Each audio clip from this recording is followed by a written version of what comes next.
Foundation অ্যাপ্লাইয়ের পর সেটাকে সময় নিয়ে হালকা হাতে ব্লেন্ড করতে হবে।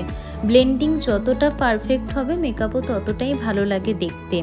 আর হ্যাঁ, জানিয়ে রাখছি আমি কোনো কালার কারেক্টিং করিনি, যেহেতু আমার কোনো ডার্ক সার্কেল ছিল না, ফাউন্ডেশনেই কাজ চলে যেত, তাই আমি এক্সট্রা করে ফেসে আর কোনো লেয়ার বাড়াইনি। বেস হয়ে যাবার পর সেটাকে আমি শেড করে নিচ্ছি আই ম্যাজিকের নো কালার পাউডার দিয়ে। জানি না কেন আমার মনে হয় এই পার্টটা হচ্ছে সবথেকে বেশি ইম্পর্টেন্ট মেকআপের ক্ষেত্রে, কেননা পাউডার সেটিংই ঠিক করে দেয় তোমার বেস মেকআপটা কতক্ষণ স্টে করবে, কতটা লং লাস্টিং হবে। এরপর চলে গেলাম আই মেকআপের দিকে।